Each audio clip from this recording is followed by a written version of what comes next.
Hey everyone, I hope you're doing well. Today we're going to do a meditative watercolor painting featuring river rocks. And I'm calling this a meditative painting because I've structured the exercise in such a way that it incorporates repetition. We're basically painting a bed of rocks, and that repetition can help quiet the mind and get you into a focused flow state. And don't worry, this will still be very engaging because we're going to be painting rocks in a couple of different ways. And of course, you have full freedom over the colors that you choose for your river rock bed. I chose river rocks because for me, it brings to mind a natural setting. Painting the rocks gives a sense of groundedness, and imagining the water flowing over them gives a sense of rejuvenation and healing.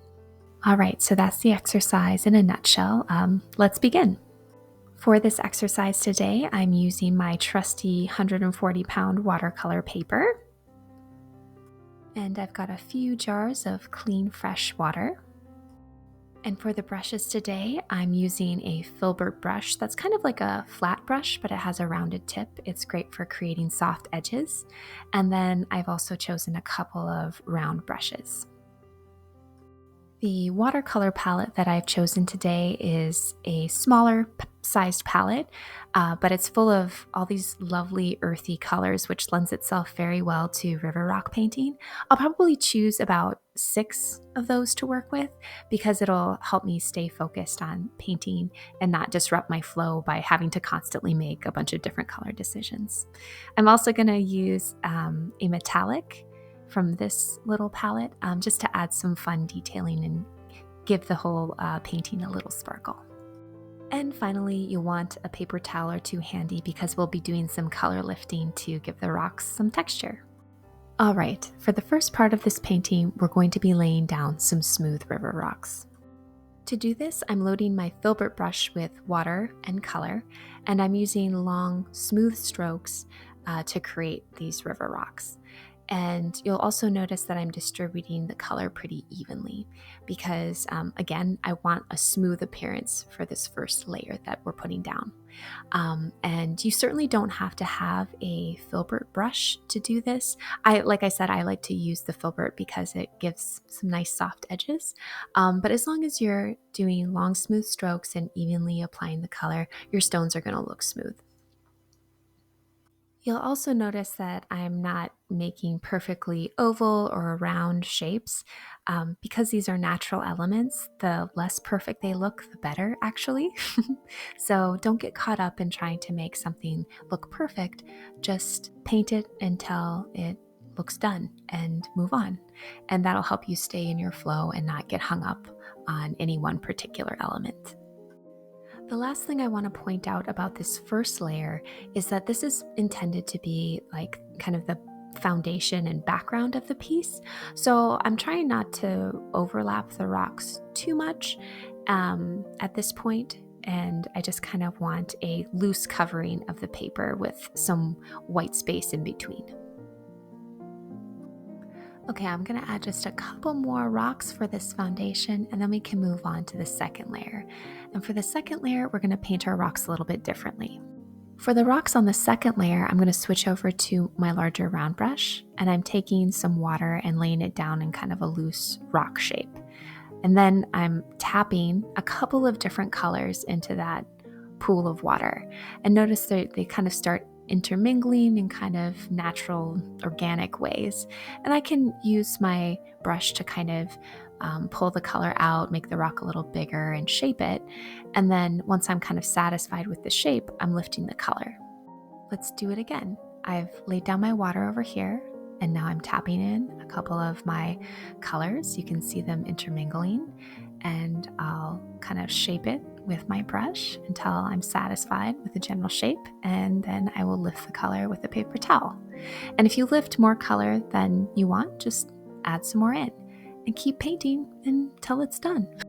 Now that we've gone over the general concept, we're going to go ahead and continue to fill up this space with river rocks. And we'll just want to be mindful not to completely cover up the smooth rocks from the first layer. But definitely start overlapping your rocks at this point because we do want to fill in those white spaces, and having quite a bit of overlap will allow the painting to have a natural look. And of course, my intention isn't to talk all the way through this meditative painting exercise. So I'm just going to give you a couple more tips, and then I'll turn it over to the music to let you really get in your flow. My first tip is to make sure the colors on the first layer are dry before you start adding the second layer of rocks over it. This will just ensure that the colors don't get too muddy and you'll have a little more control over the color.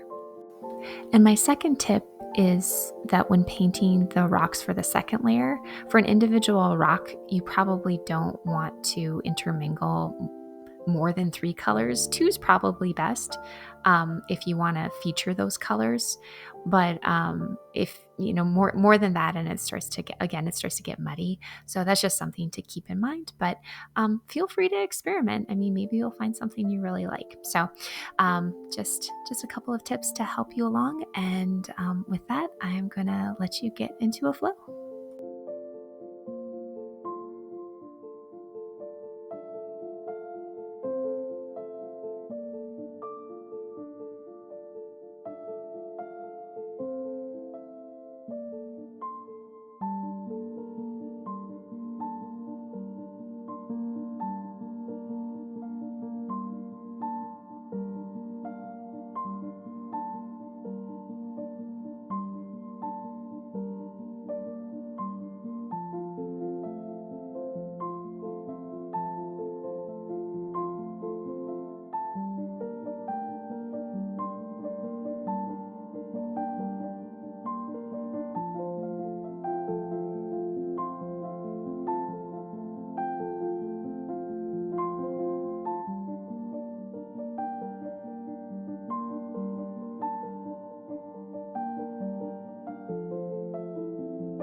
All right, our river rock bed is complete. I'm just going to finish off this piece by adding some metallic watercolor, and this is just going to be a very subtle detail. I'm going to start with the smooth rocks, and it'll be the same application as before. So I'm just taking a little bit of that silver metallic and just trying to evenly apply that across the smooth stones to maintain that smooth texture, but still add a little bit of shimmer in the background. And you certainly don't have to do this step if you don't want to. I mean, maybe you don't have metallic watercolors on hand, or maybe it's just not your style, which either of which are fine. It's not going to diminish the loveliness of your painting. But I do like to do this step because I think the shimmer is eye-catching in a very subtle way. And also, the shimmer does occur in nature, so with the little bits of mica you find in rocks. So I think it's true to life.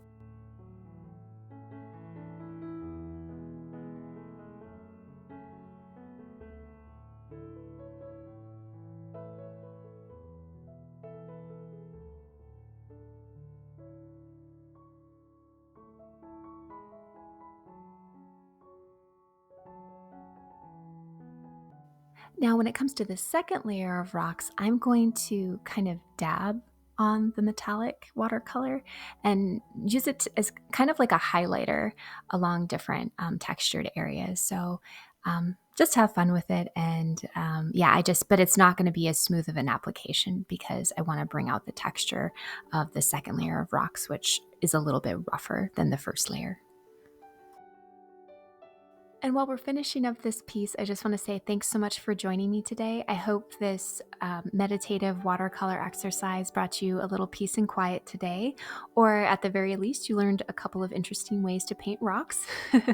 I know that I often turn to painting to clear my mind and relax, so I like to occasionally offer an exercise that helps other people do that too. But let me know what you think in the comments. Would you like to see more exercises like this, or do you want to explore more techniques? Just let me know. I'm always interested to hear your thoughts.